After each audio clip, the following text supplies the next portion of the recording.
kulanti wacan oo wanaagsan daawadayaal gebi ahaantiinba halkani waa aayaha jannal ku soo dhowaada warbixin hor leh oo aan kaga hadli doono god mugdi ah oo laga helay bad weynta Baasafiga gudaheeda.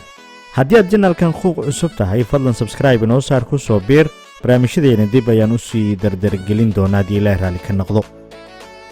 dalool badda dhexdeeda lagu arkay oo la ogaaday haatan waxa uu yahay qof isticmaala baraha bulshada ayaa bishii hore arkay qariirada madow ah oo ku taala badweynta Baasafiga taasoo dhalisay muran iyadoo fikrado kala duwan dadka ay isdhaafsanayeen iyo godkaasi madow ee badda ka muuqda waxa uu yahay.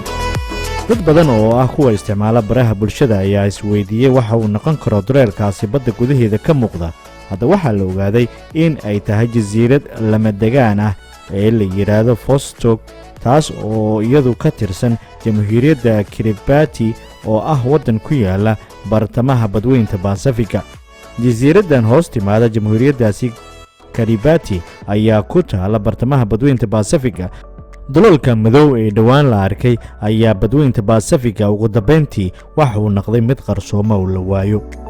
mid ka mid ah dadka isticmaala baraha bulshada qaasatan Google Map ayaa waxa uu arkay badweynta oo iyadu god madow uu ka dhex muuqdo duleelkaasi madowna aan la garanaynin waxa uu yahay.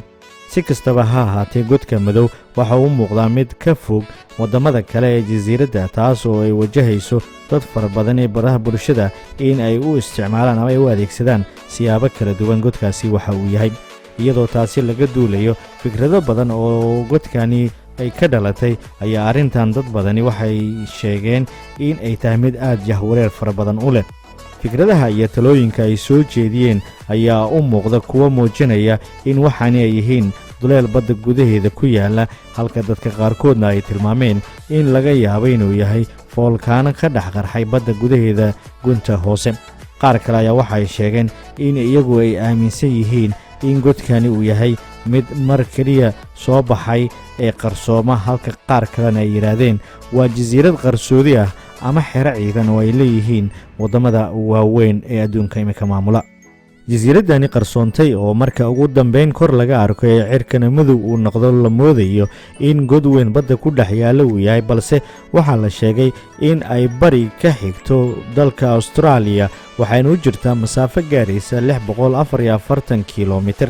dhirta jasiiraddani ku taalla ayaa ah mid aad u cagaaran oo weliba marka cirka madow uu noqdo aaladda Google-ka ay qofku markuu eegayo ay u ekaanayso god weyn oo baddaasi ku dhex yaala.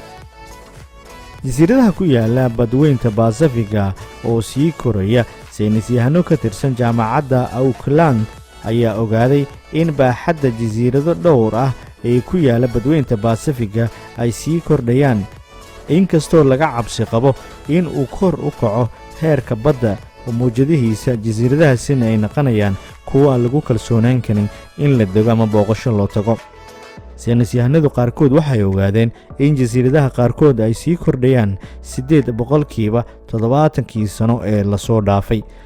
si loo fahmo isbeddelka waxay baarayaan sawirka dayax-gacmeedka iyo macluumaadyo kale in ay ka helaan goobtaasi.